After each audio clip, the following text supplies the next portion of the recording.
Ano ba naman yan, Teddy? Kulang na naman ang pinadala mo. Alam mo namang hindi to kasya sa amin ng mga anak mo. Iyon ang reklamo ng asawa ni Teddy sa kanya habang kausap ito sa video call. Pagod na siya galing sa pabrikang pinagtatrabahuhan. Wala pa siyang tulog pero iyon siya at binubungangaan ng asawa niyang si Mildred. Akala pa naman niya ay matutuwa na ito dahil naipadala niya na lahat ng sinahod niya. Yan lang, pasensya na. Pinadala ko na lahat sa inyo. Wala nang natira sa akin. Kalmadong sabi naman ni Teddy. Nagpatuloy si Mildred sa pang-aaway sa kanya. 30,000? Tapos 5 anak mo? Diyos ko naman, Teddy. Puro mga bata pa at pumapasok sa eskwelahan ng mga anak mo. Yung isa malapit ng mag-college. Sa tingin mo kasya ang 30,000 sa amin sa isang buwan? Hindi na lang sumagot si Teddy. Hinayaan niya na lang magbunganga ang asawa niya. Kilala niya si Mildred. Kung ayaw niyang mas lumala ang init ng ulo nito ay hindi niya na dapat patulan. Palibhasa, hindi mo iniisip ang gastusin namin dito. Ang iniisip mo lang basta may naipadala ka na, okay na. Singhal pa ni Mildred sa kanya. Tumango si Teddy. Siya, sige na. Gagawan ko ng paraan. Maghahanap pa ako ng ibang sideline dito. Bahala ka na nga. Basta na lang binaba ni Mildred ang tawag. Bumuntong hininga si Teddy at nilapag ang cellphone sa lamesa. Gusto niya nang matulog pero kailangan niya pang maglinis ng katawan. Pagkatapos maglinis ay dumiretso na siya sa kanyang higaan. Matutulog na naman siya nang walang kinakain. Wala na namang lamang bigas ang bigasa niya kaya wala na siyang maisaing. Naipadala niya na lahat ng kinita niya sa pamilya niya sa Pilipinas. Inaantok na si Teddy pero parang ayaw ng utak niyang makatulog siya. Nang mga oras na iyon, iniisip niya pa rin kung papaano pa bibigyan ng stable na buhay ang kanyang naiwan na pamilya nang pumunta siya sa Saudi para magtrabaho. Teddy, lumabas ka nga riyan. Tawag ng kasama niya sa barracks na si Leo. Tumayo agad si Teddy at pinagbuksan ito ng pinto. Bakit ka ba nagkukulong dyan? Bagong sahod tayo ah. Tanong ni Leo sa kanya. Napakamot sa batok si Teddy. Wala na akong pera. Pinadala ko na lahat sa pamilya ko. Wala ka na namang tinira sa sarili mo. Mali ang ginagawa mo. Para kang nagpapakapatay dyan sa ginagawa mo, Teddy. Oo, nandito tayo para sa pamilya natin pero wag natin dapat kalimutan ng mga sarili natin. Pagkain na nga lang nagpapalakas sa resistensya natin eh. Napapailing na wika ni Leo. Yun na nga pare, kulang sa kanila. Naiintindihan ko naman ng asawa ko kung bakit ganun na lang siya. Sabi ni Teddy sa katrabaho. Halika nga dito sa labas. Sumabay ka na sa aming kumain. Marami naman akong niluto. Tipid siyang ngumiti. Hindi ko yan matatanggihan, Leo. Maraming salamat. Sumunod na nga siya sa labas. Kahit mahirap sa ibang bansa ay panatag pa rin siya dahil nakatagpo siya ng mga kababayang handa siyang tulungan. Hindi naging gaanong mahirap ang buhay para sa kanila. Uuwi ka ba sa bakasyon? Tanong niya kay Leo. Tumango naman ito. Oo, uuwi ako. Namimiss ko ng pamilya ko eh. Ikaw, uuwi ka ba? Umiling agad si Teddy. Hindi na muna, sa susunod na. Gagawin ko na lang pera ang bakasyon ko para may maipadala ako sa pamilya ko. Tapos magtatrabaho pa rin ako dito. Sayang naman, mahalaga ang kumita ng pera pero iba pa rin kapag may oras ka para sa pamilya. Teddy, alam mo ba, nagpapagandang asawa ko para sa akin. Pinadalan ko nung isang araw. Sabi ko, magpariband para pag uwi ko, magigigil ako lalo. Tumawa si Leo sa sinabi nito. Natawa na lang din si Teddy. Maging iyon ay problema niya rin. Nasanay siyang palaging katabi ang asawa sa pagtulog. Ngayong mag-isa siya, pagod na nga, parang palaging ang lungkot kahit nakakausap naman niya si Mildred sa video call. Pero sa isip ko, deserve naman ng asawa kong magpaganda. Gusto kong inaalagaan niya rin ang sarili niya. Hindi yung lagi na lang niyang napapabayaan ang sarili niya sa pag-aalaga ng mga anak namin. Napangiti pang bida ni Leo sa asawa nito. Napangiti ulit si Teddy. Gusto niya rin iyong gawin sa asawa niya. Gusto niya ring i-treat si Mildred sa mga ganoong gawaing pangbabae. Masaya siya kapag nagpapaganda rin ang asawa niya. Iyon nga lang, kitang-kita rin ni Teddy ang puyat at pagod kay Mildred. Kaya kahit masakit sa kanya, tinatanggap niya na lang ang mga reklamo ng asawa niya. Naiintindihan niya namang pareho lang din silang nahihirapang dalhin ang pamilya nila. Nagkakasya ba sa pamilya mo ang sinasahod mo? Hindi napigilang tanong ni Teddy sa kasama. Tumango si Leo. Oo, 3 lang naman sila doon. 2 lang din ang anak ko at hindi pa sa private school pumapasok. Isa pa, madiskarte naman ang misis ko. Tipid pa. Yung gastusin nila araw-araw, kinukuha niya na lang sa sari-sari store namin kaya kahit papano, may ipon kami. Sandaling nag-isip si Teddy. Maganda nga kung may maliit na negosyo ang asawa niya sa Pilipinas. Hindi man katulad ng buhay ng pamilya ni Leo, at least makakatulong para hindi magipit ang pamilya niya, lalo na kapag petsa de peligro. Gusto ni Teddy na may patunguhan ang pag-a-abroad niya. 5 taon na siya sa ibang bansa, pero wala pa rin siyang naipundar. Kahit lupa at bahay man lang, gusto niyang makabili. Naniniwala kasi si Teddy na mas maliit ang gastos kung hindi nangungupahan ang pamilya niya sa Pilipinas. Kaya nang muli silang mag-usap ni Mildred ay ikinuwento niya ang gusto niyang mangyari. Magtayo ka kaya ng maliit na sari-sari store dyan, Mildred. Mungkahi niya sa asawa. Huminga ng malalim si Mildred. Kulang na nga sa budget, sa tingin mo, kaya ko pang maglaan ng puhunan para dyan? Pangako, gagawan ko ng paraan. Magtayo ka dyan ng sari-sari store para naman yung baon ng mga bata at pagkain sa araw-araw, sakitan na lang dyan kukunin. Paikutin na lang ang pera para makapag-ipon naman tayo.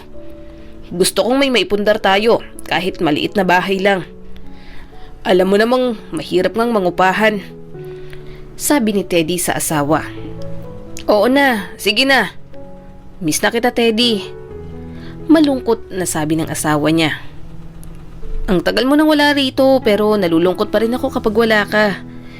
Hindi ako masanay-sanay. Inalo na lang ni Teddy ang asawa niya.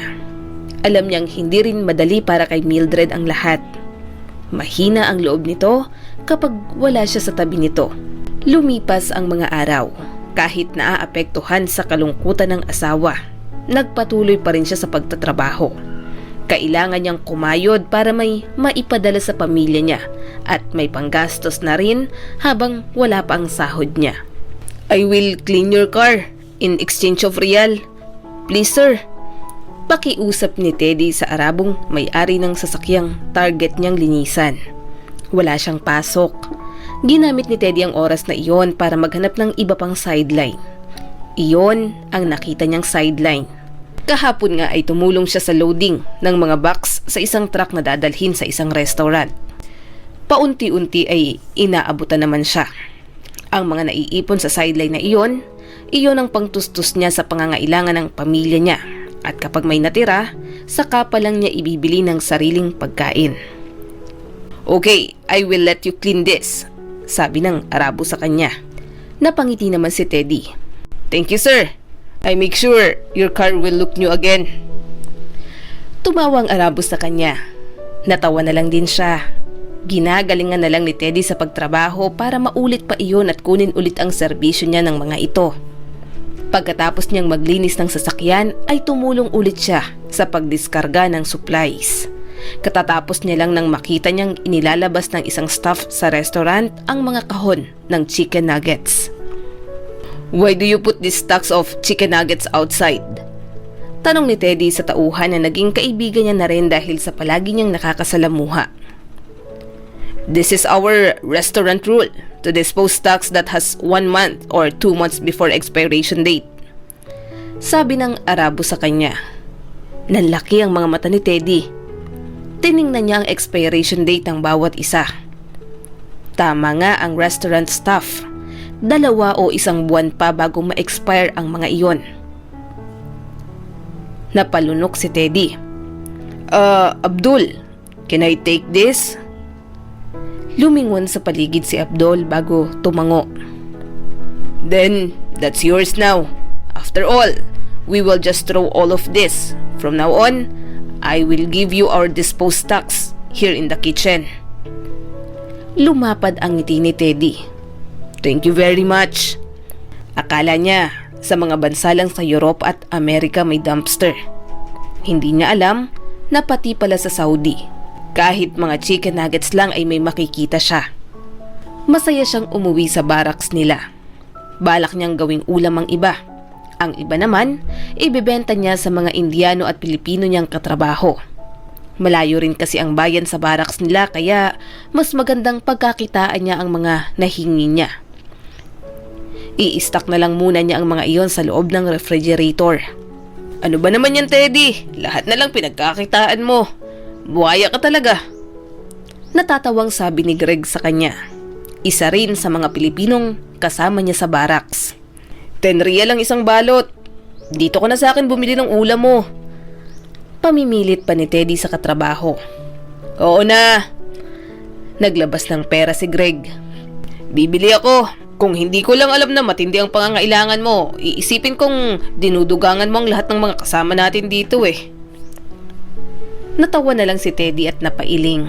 Pagkatapos niyang magbenta, nilagay niya na sa refrigerator ang mga natira. Nagluto na rin siya ng ulam para sa sarili. Abala si Teddy sa pagkain, pero hindi siya makakain ng maayos. Gusto niyang ikwento kay Mildred ang mga nangyari sa kanya sa araw na iyon. Pero hindi naman ito sumasagot. Ayaw niya namang tawagan ng direkta ang number nito dahil mahal ang load sa Saudi. Sinubukan niya rin hagilapin sa chat at video call ang mga anak niya pero walang sumasagot sa mga ito kahit isa. Bakit kaya hindi niya sinasagot ang tawag ko? Tanong na lang ni Teddy sa sarili. Lumipas ang mga araw, hindi pa rin makontak ni Teddy ang pamilya niya sa Pilipinas. Nag-aalala na siya. Hindi niya alam kung sinong tatawagan para makamusta ang mga ito. Malayo naman ang mga ito sa kamag-anak nila. Teddy, ayos ka lang ba? Tanong ni Leo sa kanya. Nawala ang pagkatulala ni Teddy. Oo. Ayos lang pare. Hindi mo pa rin sila makontak? Tanong pa ulit nito sa kanya. Kung gusto mo at nag-aalala ka talaga, papakiusapan ko ang misis kong lumuwas sa Maynila para i-check ang kalagayan ng mag-iina mo. Tumango si Teddy. Susubukan ko mamaya. Baka may nangyari lang. Kapag hindi pa rin, tatanggapin ko ng tulong mo. Tinapik ni Leo ang balikat niya. Pareho na silang bumalik sa kanya-kanyang trabaho. Hindi lang talaga maiwasang mabahala ni Teddy. Malayo siya sa pamilya niya at tanging social media lang ang paraan para malaman ang kalagayan ng mga ito. Aray! Ilang sandali pa ay daing niya ng mahagip ng machine ang kamay niya. Dumugo agad iyon dahil sa sugat na natamo. Mabuti na lamang natanggal niya agad. Baka putol ang kamay niya kung hindi siya naging maagap. Pumunta agad sa direksyon ni Teddy ang mga katrabaho niya. Kaya niya naman ang sarili niya. Kaya siya na lamang mag-isa ang pumunta sa klinik. Masakit ang sugat niya habang ginagamot. Pero tulala lang siya. Lumilipad ang isip niya. Iniisip kung ano nang nangyari sa mag-iina niya sa Pilipinas. Pagka-uwi niya, nakahinga si Teddy ng maluwag nang may chat na ang asawa niyang si Mildred. Agad siyang tumawag rito. Mildred, anong nangyari? Ilang araw kitang hindi makontak. Sobra ko nag-aalala. Bungad agad ni Teddy sa asawa niya. Sorry na. Ngayon lang ako nakabili ng cellphone. Nasira yung cellphone na ginagamit namin dito.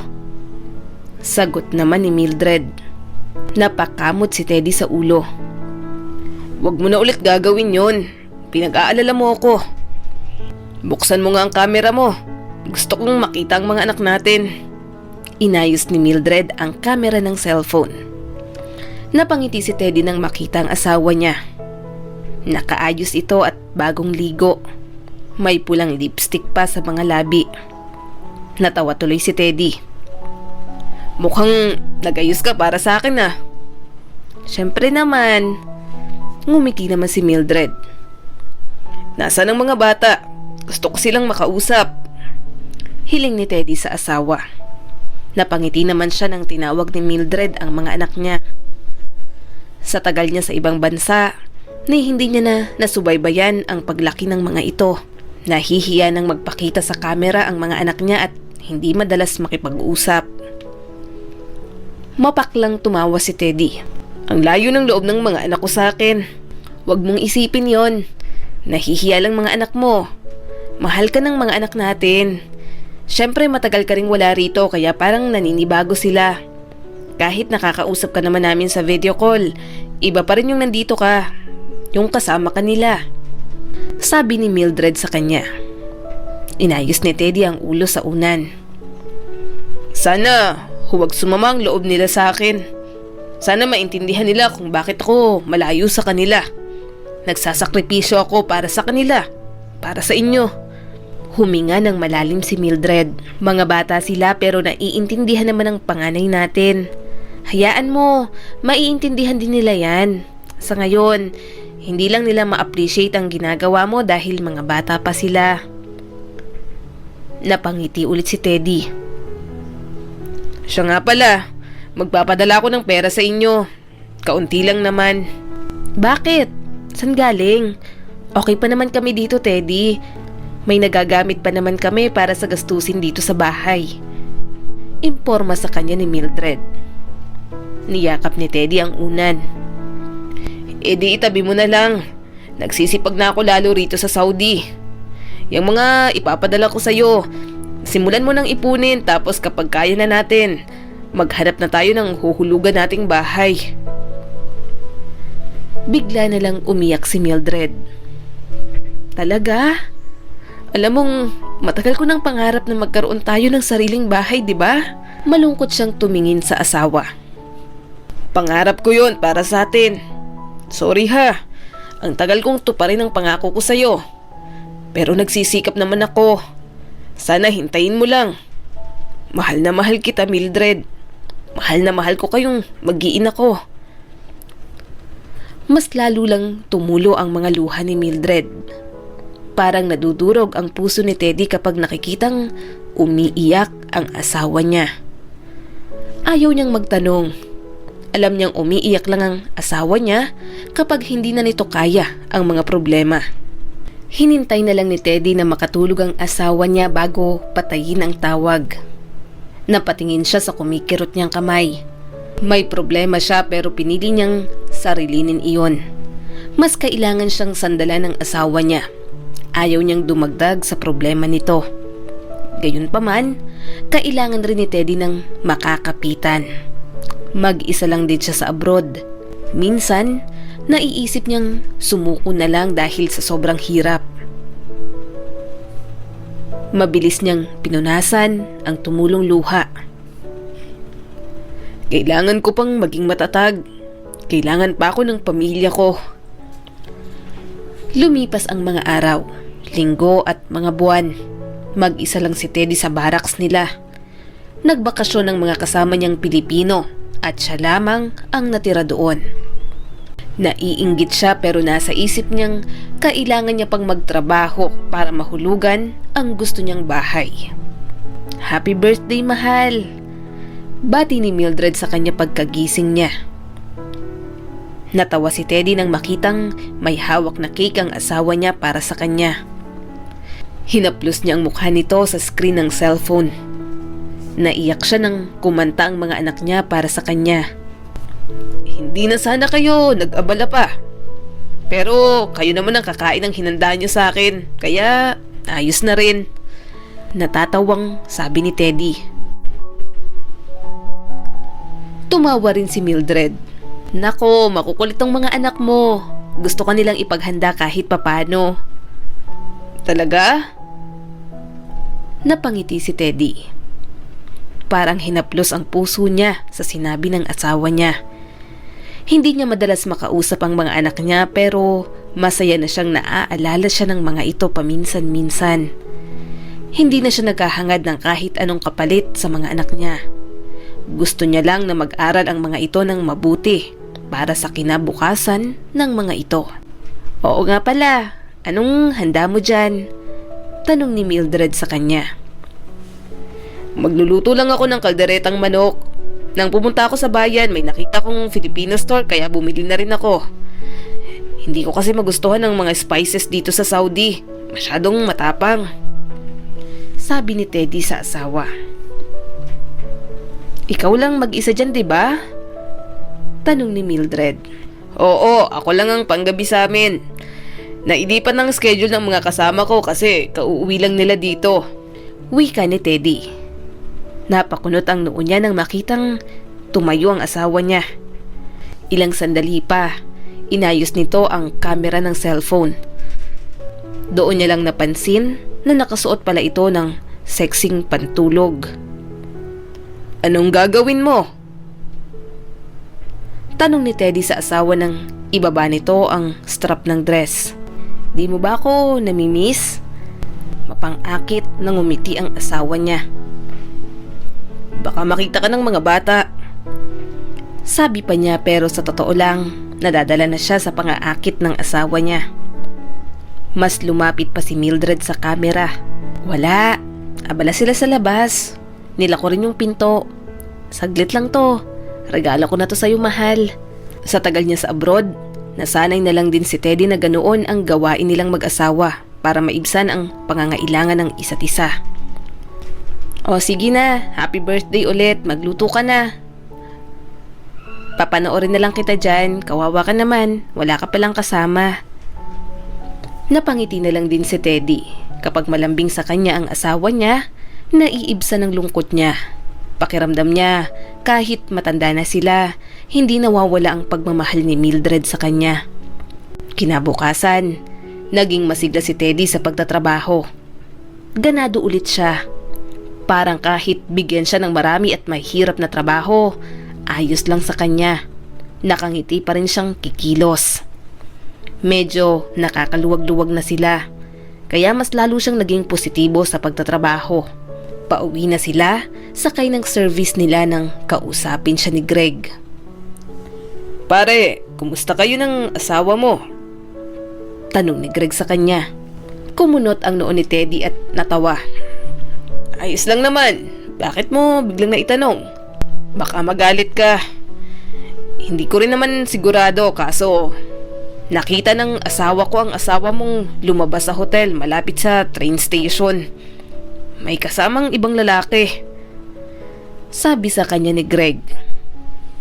Nawala ang ngiti sa mga labi ni Teddy. Paano nakakasiguro ang asawa mong si Mildred nga ang nakita niya? Napailing si Greg. Kaya nga ayaw ko rin sabihin sa'yo. Hindi ko alam kung sure din ba ang asawa ko o kamukha lang ng asawa mo ang nakita niya. Alam niya rin kasi ang itsura ni Mildred kasi nga nakwento ko kayo sa kanya. Umigting ang panga ni Teddy. May tiwala ako sa asawa ko. Hindi niya magagawa yun. May ebidensya ba siya? Wala siyang ebidensya. Sorry pare. Baka nga nagkamali lang ang misis ko. Malaki ang tiwala ni Teddy kay Mildred. Marami na silang pinagdaanan sa buhay bilang mag-asawa. Hindi iyon magagawa ng asawa niya dahil mahal siya nito. Tulala ka na naman. Okay ka lang ba, Teddy? Tanong ang asawa niya sa kanya habang magka-video call sila. Bumuntong hininga si Teddy. Hindi mo naman ako niloloko, di ba? Hindi ka naman naghanap ng ibang lalaki habang wala ako dyan, di ba? Nawala ang ngiti ni Mildred. Ano bang sinasabi mo? Huminga ng malalim si Teddy. Sorry kung anong iniisip ko. Namimiss lang siguro kita. Mabuti. Magpahinga ka na muna. Baka napagod ka lang kaya kung ano-anong naiisip mo.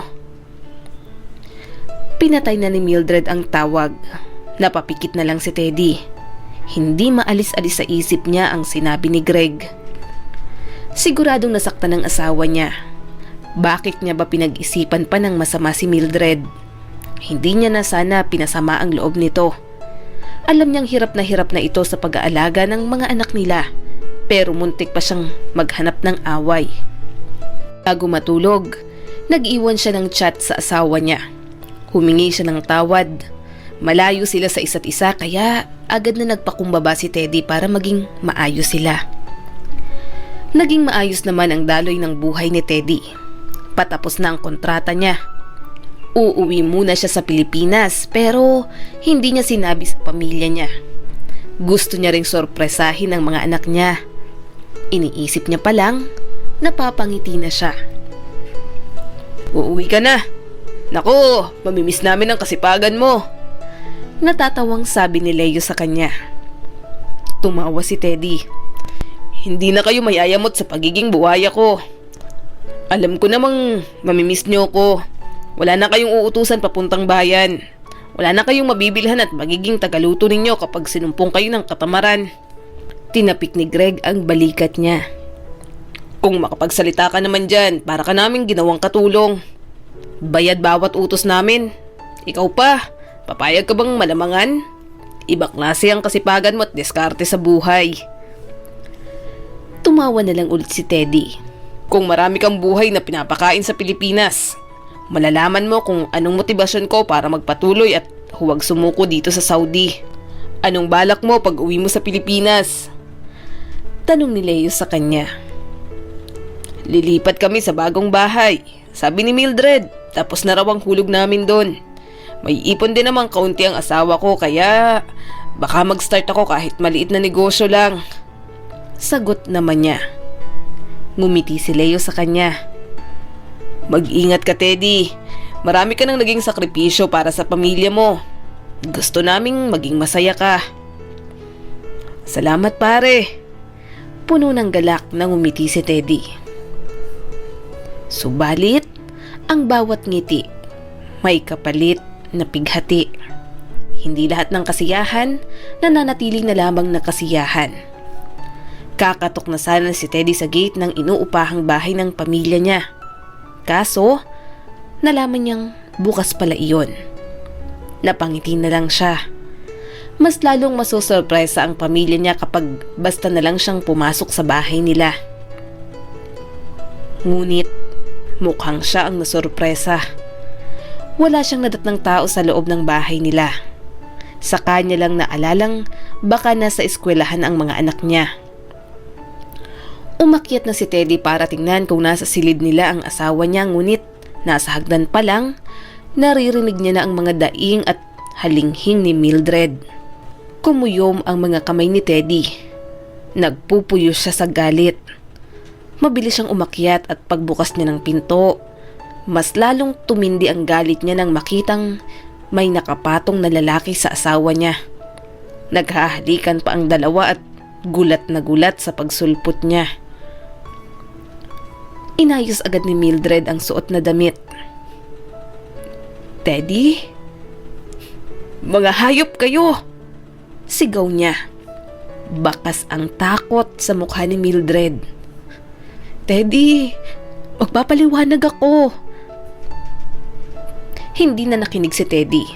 Sinugod niya agad ang lalaking nakapatong sa asawa niya kanina. Pinagsusuntok niya ito. Galit na galit siya at pakiramdam niya makakapatay siya sa sobrang galit. Teddy, tama na. Baka mapatay mo siya. Wika ni Mildred. Ilang sandali pa, dumating ang dalawa nilang anak. Parehong binatilyo ang mga ito at pinagtulungan siyang makalayo sa kabit ni Mildred. Ma, anong nangyayari dito? Gulat na tanong ng panganay nilang si Anton. Sino ang lalaking yan? Dinuro ni Teddy si Mildred. Sino pa? Kabit ng magaling ninyong nanay ang lalaking yan. Mama, paano mo nagawa to? Wika pa ni Anton. Biglang humagulgol si Mildred. Sorry, hindi ko sinasadya. Sorry? Hindi mo sinasadya pero rinig na rinig ko ang ungol mo dahil sa lalaking yan. Bulyaw niya kay Mildred. Hindi matanggap ni Teddy ang panluloko ng asawa niya. Gusto niyang saktan ng asawa niya para naman maramdaman itong galit na galit siya, pero hindi niya kayang gawin iyon, lalo na sa harap ng mga anak niya. Sinuntok ni Teddy ng paulit-ulit ang pader. Doon niya binuhos ang lahat ng galit para sa asawa niya. Kung hindi siya pinigilan ng mga anak niya, baka lumala na ang pagdurugo ng kamao niya. Nanginginig ang kamay na sinapo ni Teddy ang noo. "Tangina, Mildred! Minahal kita. Ginawa ko ang lahat para sa'yo. Papa!" Sigaw ng mga anak niya. Iyon ang huling narinig ni Teddy bago siya umalis sa silid nila ni Mildred. Umalis siya sa bahay nila. Pumara agad siya ng taxi nang may dumaan. Pagpasok niya pa lang sa loob, tuloy-tuloy nang bumagsak ang mga luha niya. Hindi nakakalalaking tingnan. Baka pinagtatawanan pa nga siya ng driver, pero humikbi na siya. Hindi na napigilan ni Teddy ang sariling ibuhos ang lahat ng sakit na nararamdaman niya ng mga oras na iyon. Namalayan na lang ni Teddy na nasa beer house na siya. Nagpapakalango sa beer, may pulutan na fried chicken. Gusto niyang kumalma pero hindi niya magawa. "Hindi ganito ang nasa isip ko pag uwi," bulong niya sa sarili. Tumawa si Teddy at tinuro isa-isa ang mga bote ng beer na kaharap. "Bakit kayong nasa harap ko? Kauuwi ko lang. Hindi ko naman kayo na-miss. Mga anak ko dapat. Asawa ko. Sila dapat ang nasa harap ko. Kaso, putang ina. Bakit kayong nasa harap ko? Bakit kayong mga kabanding ko?" Muli siyang uminom ng alak habang patuloy ang pagpatak ng mga luha. Parang sirang plakang paulit-ulit sa utak niya ang naabutan niyang ginawa ni Mildred kasama ang kabit nito. Paulit-ulit niyang naririnig sa tenga niya ang mga nakakadiring ungol at halinghing ng dalawa. Hindi na alam ni Teddy ang nangyari sa kanya. Nagpakalasing lang siya hanggang bumagsak na siya sa lamesa. Kinabukasan, nagising na lang si Teddy sa isang silid. Nakahiga siya sa babang kama ng double deck. Sapo niya ang ulo. Pagkababa ng mga paa niya, nakita niya agad ang anak niyang si Harold, natutulog sa sahig at may latag na foam. Ilang sandali pa, pumasok si Anton, ang panganay niyang anak. "Gising ka na pala, Papa. Kumain ka na po. Nagluto ako ng sopa, saka bumili na rin ng gamot." Tumango si Teddy. "Bakit dito na natulog tong si Harold? Sana hinayaan niyo na lang ako na matulog dyan sa sahig. Baka naging perwisyo pa ako sa inyo kagabi. Kayo bang sumundo sa akin sa beer house?" "Hindi po, Papa.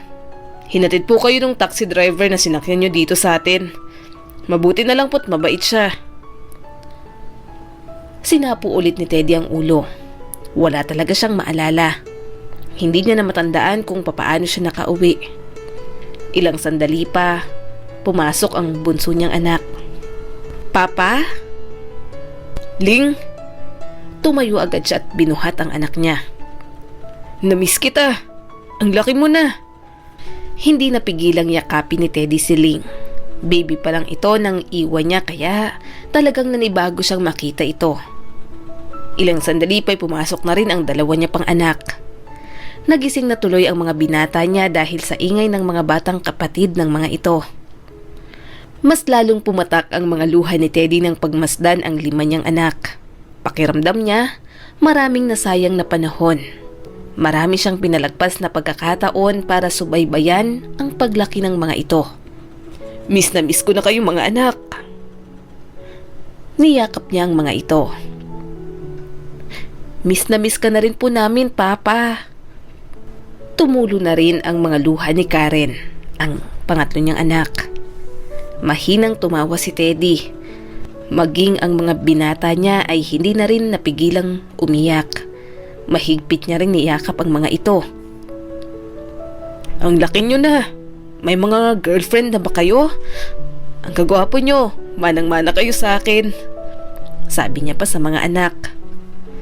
Pinilit ngumiti ni Teddy. "Tama na tong drama na to. Bumaba na kayo. Buksan ninyo ang mga dala ko. May pasalubong ako sa inyong lahat. Nag-unahan ang mga anak niya, lalong-lalo na ang mga maliliit niyang anak sa pagbaba. Sumunod naman siya agad. Sa sala, pinanood niyang mga ito habang binubuksan ang mga pasalubong. Papa, hindi namin alam ang ginagawa ni Mama. Maging kami nagulat din. Sabi ni Harold sa kanya. Napatingin si Anton sa mga maliliit nitong kapatid. Harold, inaanong boses mo? Baka malaman nila. Ano pang sense para itago, Kuya Anton? Malalaman din naman nila. Naiinis pang sabi ni Harold. Oo, pero bata pa sila. Hindi nila kayang i-absorb ang mga alam natin. Katwiran ng panganay. Malaki na talaga ang pinagbago ng mga anak niya. Kung dati ay sinasarili lang nilang mag-asawa kapag may problema sa pamilya, ngayon naman kasama na ang mga ito sa desisyon. Bumuntong hininga si Teddy. Nasaan ang mama niyo? Natigil sa pag-uusap ang mga anak niya. Nandun po sa kwarto. Wika ni Harold. O sige, dito muna kayo. Tingnan niyo muna yung mga kapatid ninyo at kakausapin ko lang si Mildred. Lakas loob na umakyat si Teddy. Kahit bumabalik na naman sa kanya ang sakit, kailangan niya pa ring harapin ang asawa niya. Pipilitin niyang maging kalmado. Ayaw niyang magpadala ng sobra sa galit niya, lalo na at nasa ibaba ang mga anak nila. Pagpasok ni Teddy sa kwarto ay nadatnan niya agad si Mildred. Nakaupo sa dulo ng kama nila. Mag-usap tayo. Malamig na sabi ni Teddy sa kanya. Marahang tumango si Mildred at hindi makatingin sa kanya ng diretsyo. Maghiwalay na tayo, Mildred. Maghiwalay na tayo. Teddy, hindi ko kayang makasama ka. Sa tuwing nakikita kita, naaalala ko lang ang kababuyan ninyo ng kabit mo. Pati kama natin, dinungisan mo. Tumulo ang mga luha ni Mildred. Sorry, hindi ko kasi kaya ng walang kasama. Mahina ang loob ko. Alam mo yun, Teddy. Sorry kasi sa kanya ako nakahanap ng panandaliang saya. Pero ikaw ang mahal ko. Pinilit ni Teddy hindi sumabog sa galit. Kung mahal mo ako, hindi ka maghahanap ng iba. Hindi ka magpapatira sa iba. Bakit nagawa mo sa akin to? Alam kong wala ako rito. Nagtiis ako. Namiss din naman kita pero ni minsan hindi ko naisip na hanapin yun sa ibang babae. Nagsakripisyo ako para sa inyo. Pero ganito lang ang igaganti mo sa akin, Mildred. Ayaw ni Teddy magpadala sa pag-iyak ng asawa niya. Hindi niya alam kung kaya niya pa bang magpatawad. Anong panluloko pa? Ano pang kasinungalingan mo? Mariing tanong niya kay Mildred. Mas lalong umiyak ang asawa niya. Sorry. Hindi ko talaga hinuhulugan yung bahay. Wala pa tayong sariling bahay. Ano? Gulat na tanong ni Teddy. Ano bang tingin mo sa sinasahod mo? Sobrang laki. Lagi na lang kulang ang pinapadala mo. Kaya wag mo kong sisihin kung nagsinungaling ako sa'yo. 'Di ba? Saka ka lang naman na magpapadala ng malaki kapag alam mo ay babayaran ka sa bahay na yon. Kung hindi ako magsisinungaling sa'yo, hindi mapapalaki ng ganyan yung mga anak natin. May pagkukulang ka rin naman, Teddy. Putang ina.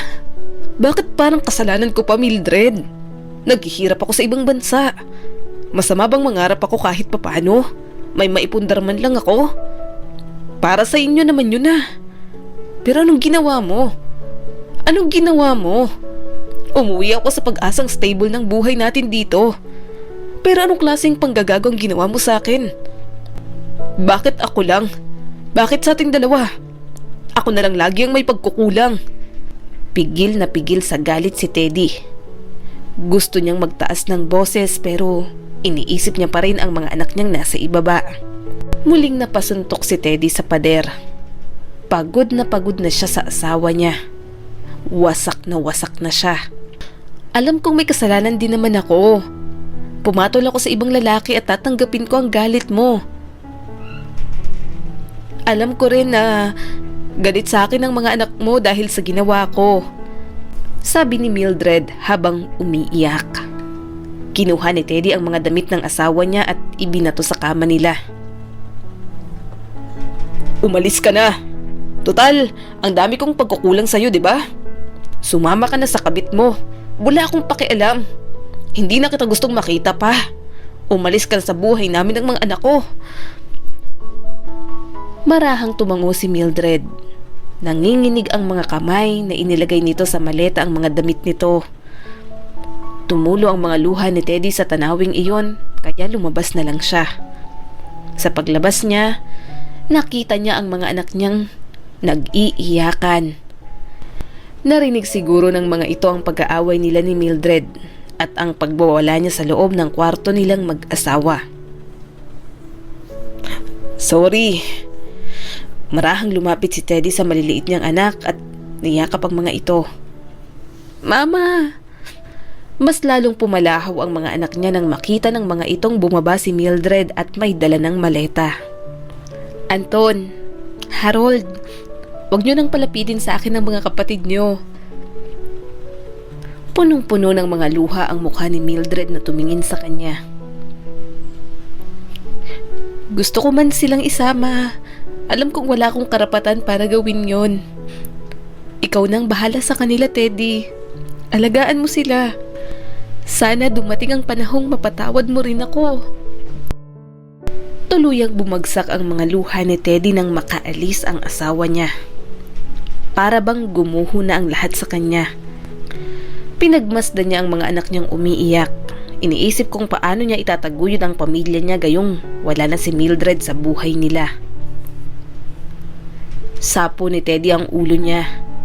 Namomroblema siya sa hawak niyang pera.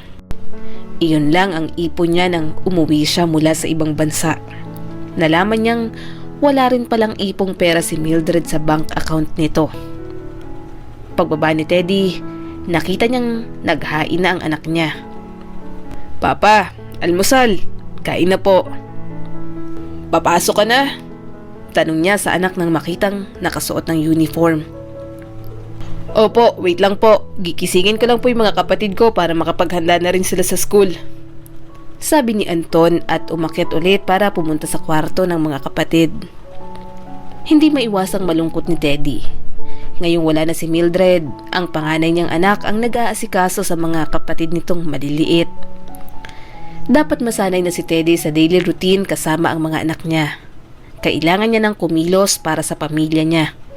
Kaya nang bumaba ang mga anak niya, inasikaso niya na lang din. Ayoko sa'yo. Inaway mo si mama. Bad ka. Hindi kita love. Tinulak ni Ling ang kamay niya. Natahimik ang ibang anak niya. Natulala na lamang siya sa trato ng bunsong anak niya. Mas matagal nang nakasama ng mga ito si Mildred kaya alam niyang mahihirapan siyang kunin ang loob ng mga ito. Lalo na ang mga bata. Tumayo agad si Anton at binuhat si Ling. Mag-usap muna tayo, Ling. Bad yung ginawa mo kay Papa. Ilang sandali pa'y inakyat na ni Anton ang mga kapatid nito. Nawala ng ganang kumain ng almusal si Teddy. Nasa bahay siya, kasama ang mga anak niya pero pakiramdam niya ay ibang tao siya sa mga ito. Papa, huwag mo na pong masyadong isipin yon. Bata pa si Ling kaya hindi niya po agad maiintindihan yon. Sabi ni Harold sa kanya. Tumango lang si Teddy. Parang nangangapa pa siya sa pamilya niya. Hindi niya na talaga alam kung ano ang gagawin. Mildred! Ilang sandali pa ay sigaw ng isang babae sa labas. Lumabas agad si Teddy para tingnan. Nalaman niyang si Ason iyon, ang landlady ng inuupahan nilang bahay. Abat sino ka? Nasaan si Mildred? Pinagtataguan na naman ba ako? Naiinis na tanong ni Ason. Asawa niya po ako. Wala po siya rito. Bakit niyo po siya hinahanap? Abat nakauwi ka na pala. Para malaman mo, hindi pa kayo bayad dito sa upa nyo sa bahay. 2 buwan na. Imporma sa kanya ni Ason. Babayaran ko na lang ho kayo, sabi ni Teddy sa ginang. Pero umiling agad si Ason. Hindi ko na kayo tatanggapin sa apartment ko. Gusto ko umalis na kayo. Pakiusap na lang po, Aling Ason. Hayaan niyo po muna kami dito. Magbabayad naman po ako. Hindi po namin kayang lumipat ngayon. Kauuwi ko lang din po galing sa ibang bansa. Tumaas ang kilay ni Aling Ason. O sige, pagbibigyan kita. Pero ayaw ko nang madelay sa pagbabayad ng upa ng bahay. Nagamit nyo na yung advance deposit ninyo kaya magbayad kayo ng panibago. Para hayaan ko kayong tumira dito, magbayad ka sa akin ng advance deposit. 2 buwan. Sige po. Buntong hininga ni Teddy.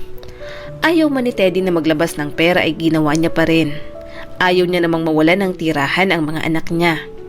Nawala na siya ng ipon. Kaunting pera na lang ang natitira sa kanya.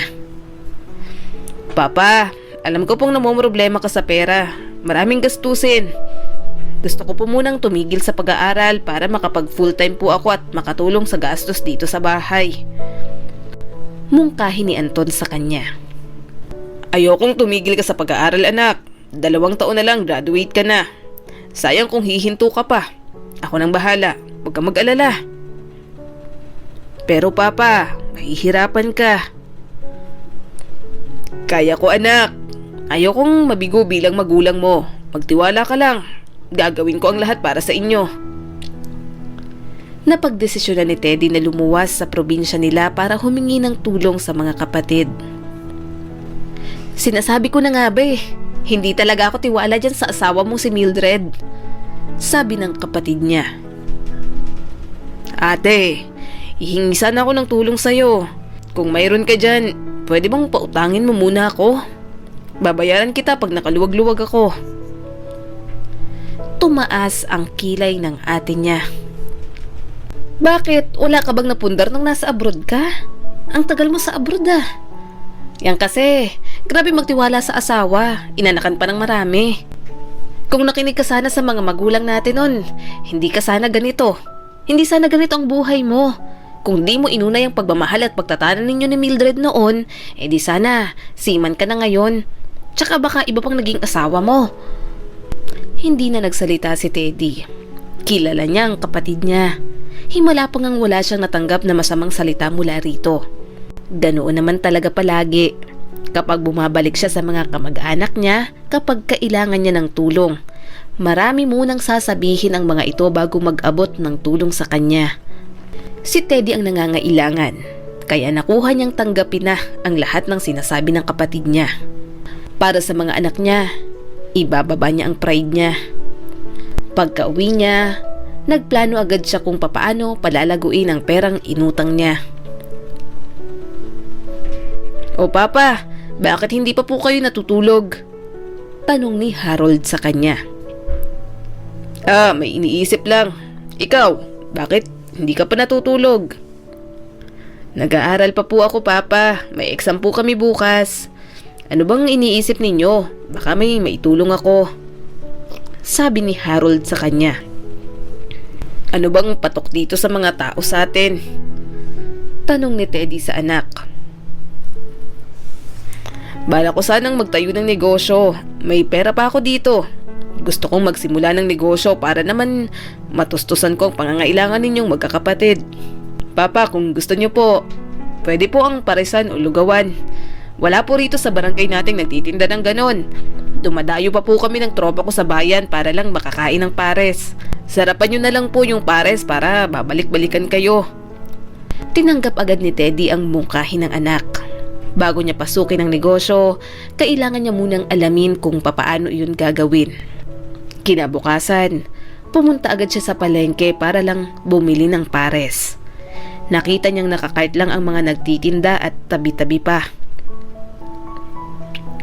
Umorder siya ng pares, fried rice at maging pares mami na rin. Nang tikman niya iyon, nagustuhan niya kaagad. Kaya pag uwi ni Teddy sa bahay, pinag-aralan niya agad kung papaano lulutuin iyon. Papa, anong ginagawa nyo? Gabing-gabi na nagluluto ka pa dyan. Cravings po ba yan ng hating gabi?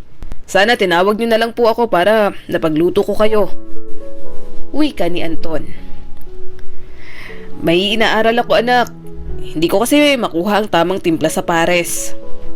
Pares po? Kunot noong tanong ni Anton. Oo anak, yun ang bala kong ibenta.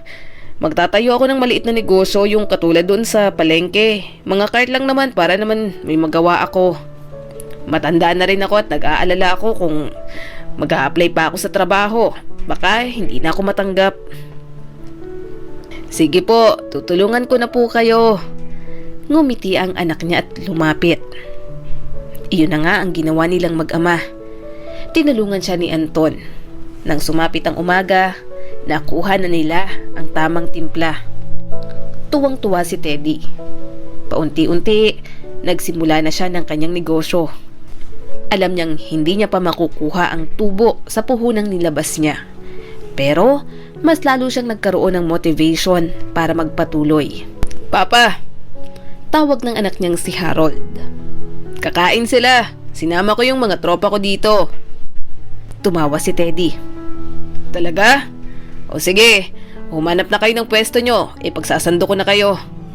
Tinulungan na siya ni Harold na magtakal para sa mga kaibigan nito. Napangiti na lang si Teddy habang pinagmamasdan ng mga customer niyang kumakain. Hiling niya, sana bumalik ang mga ito at maging suki niya. Ang sarap naman po ng timpla niyo na pares, sabi ng isang kaibigan ni Harold. Talaga? Bumalik kayo dito ha? Tumango naman ang mga kaibigan ni Harold. Nang maubos ang paninda niya, nagligpit na rin siya. Tinulungan naman siya ng mga anak niya kaya nakapagpahinga agad siya nang makauwi. Ang mga ito ang naghugas ng mga ginamit niyang mga kaldero. Matulog ka na po Papa, kami nang bahala rito. Matulog na po kayo para bukas. May energy ka ulit para magtinda. Sabi sa kanya ni Anton. Paano? Walang magbabantay ng pinapakuluan ko. Kami na po Papa. Dito na lang po kami sa veranda mag-aaral para masilip-silip namin ni Harold. Magpapalitan na lang po kami sa pagbabantay. Matulog ka na po. Pag nang matigas ang ulo. Sabi pa ng anak niya. Salamat. Swerte ko sa inyo. Gisingin niyo na lang ako bukas ng umaga. Sa mundo ng pagninegosyo, naranasan ni Teddy kung papaano ang malugi. Pero muli siyang bumangon at naghanap ng ibang paraan.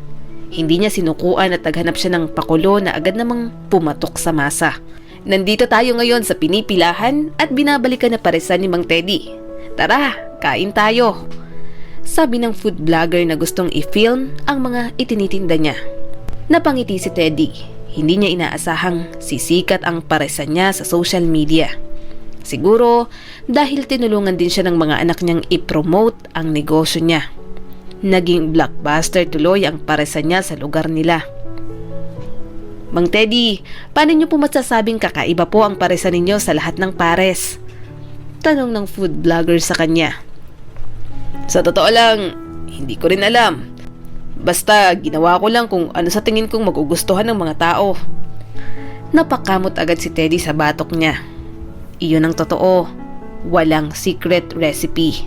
Siguro, masarap ang pares niya dahil buo ang dedikasyon niya sa lahat ng ginagawa niya. Sa kabila ng lahat ng nangyari, nagpatuloy pa rin si Teddy at naniniwala sa kaya niyang gawin. Pagka-uwi ng bahay, nabigla siya nang may biniling cake ang mga anak niya para sa kanya. Bakit kayo bumili ng cake? Ang papa nakalimutan na. Sobrang eager na makapagpatayo ng negosyo pero hindi mo matandaan kung kailan mo nasimulan. 2 taon ka na sa paresan. Happy anniversary, Teddy's Paresan and Lugawan. Nakangiting sabi ni Anton. Tiningnan niya isa-isa ang mga anak niya at natawa. Nag-abala pa talaga kayo. Pasensya na. Hindi ko na inisip yan. Ang iniisip ko lang nung mga panahong yan ay kumita para sa inyo. Sakto. May maganda akong balita. Ano yun, Papa? Tanong ni Harold. Malaki na ang kita kaya naisip ko, kukuha na ako ng maliit na pwesto. Marami na rin kasing dumadayo kaya gusto ko may Maupuan naman sila kahit papaano. Katulad ng inaasahan niya ay tuwang-tuwa ang mga ito. Napangiti na lang din si Teddy. Hindi ko magagawa ang lahat ng ito kung wala ang suporta niyong mga anak ko. Kayo lang naman ang naging kalakasan ko sa panahong gustong-gusto ko ng sumuko. Hanggang nabubuhay si Teddy, gagawin niya ang lahat para lang mapasaya ang mga anak niya. Dumating na ang araw ng graduation ng anak niya at aligaga siya na mag-ayos. Inasikaso pa kasi ni Teddy ang mga paninda niya. "Papa, halika na po, baka malik na tayo." Tawag ni Anton mula sa ibaba. "Ito, lalabas na." Inayos na ni Teddy ang buhok niya ng isang pasada bago nagmamadaling lumabas sa kwarto. Pagkakita niya sa anak niya, nakaayos na ito at bihis na. "Ang gwapo naman ng papa namin. Pwede nang mag-asawa ulit." "Anak, tigilan mo ko. Matanda na ako. Wala na sa isip kong mag-asawa." "Ay sus, okay lang pong kalaunan. Isipin niyo pong mag-asawa. Malaki na po kami. This time, isipin niyo naman ang sarili niyo." Tipid na ngumiti si Teddy. Wala siyang balak na mag-asawa pa. Bukod sa tumatanda na siya ay hindi niya alam kung nakalimutan niya na ba si Mildred. Alam niya sa sarili na kahit anong mangyari, mahal niya pa rin ang asawa niya. Ang huling balita niya kay Mildred, pumunta ito sa Cagayan de Oro kasama ang kabit nito. Ayaw niya na sanang malaman pa pero hindi niya napigilang makibalita. Nanay pa rin ito ng mga anak niya. Masyadong maikli ang buhay, kaya kahit masakit, alam niyang kalaunan, mapapatawad niya rin si Mildred sa lahat ng ginawa nito sa kanya. Kung dumating ang panahong gustong makasama ng mga anak niya si Mildred, hindi niya ito pipigilan. Hahayaan niya lang ang mga anak niyang magdesisyon. Mark Anthony Asuncion, magna cum laude. Anunsyo ng MC. Si Teddy na yata ang may pinakamalakas na palakpak para sa anak niya. Sobrang proud siya. Gusto niya lang namang makagraduate ang anak niya. Pero, masyadong ginalingan ni Anton. Hindi niya tuloy mapigilang maluha habang pinapakinggan ang speech ng anak niya. Ngumiti si Anton at tumingin sa kanya. "Una sa lahat, gusto kong pasalamatan ang aking pamilya. Lalo na sa papa ko. Para sa kanilang walang sawang suporta. Papa, ikaw ang naging solid rock namin. Ang cheerleader naming magkakapatid. At ang naniniwala sa akin kahit na nagdududa ako sa sarili ko. Ang iyong mga sakripisyo, pagmamahal at paghihikayat ay nagdala sa akin sa sandaling ito. At ako ay walang hanggan na nagpapasalamat. I love you po, Papa. Kung proud po kayo sa akin ngayon, mas proud ako sa inyo." Tumulo ang mga luha ni Teddy. Pakiramdam niya, sasabog ang puso niya sa sobrang saya. Ang makitang nakagraduate ang anak niya at masaya ay kontento na siya roon. Alam niyang marami pang pagsubok. May 4 pa siyang mga anak, pero wala sa bokabularyo ni Teddy ang pagsuko. Hanggang humihinga siya, lalaban siya at magpapatuloy para makitang maabot ng mga anak niya ang pangarap ng mga ito. "Bakit ayaw mong ipatarpuli ng mukha mo, anak? Gusto kong malaman ng lahat na proud ako sa'yo." Pangungulit ni Teddy sa anak habang bumabiyahe sila pa uwi. "Papa naman, nakakahiyang i-display sa labas ng bahay natin." Ano naman, magna cum laude ka naman." Katwiran niya pa. Saka na po kapag nakapasa na po ako sa board exam at may lisensya na ako." "Oy, sige, sabi mo eh." Nagtatampong sabi ni Teddy sa anak. Gusto niya lang namang ipagmayabang ito sa mga kapitbahay nila. Gusto niyang malaman ng lahat na may magna cum laude siyang anak. Ayaw namang makisama ni Anton sa gusto niya. Ni paghahanda para sa graduation celebration nito ay ayaw paunlakan. Pagpasok nila sa bahay, nagulat si Teddy sa mga anak niyang sumigaw at pati na rin ang mga bisita sa loob. "Happy birthday, Papa!"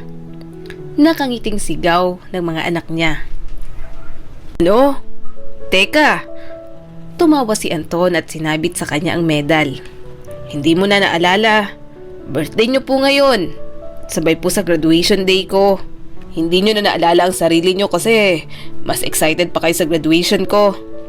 Happy birthday po, Papa. Muli na namang tumulo ang luha ni Teddy.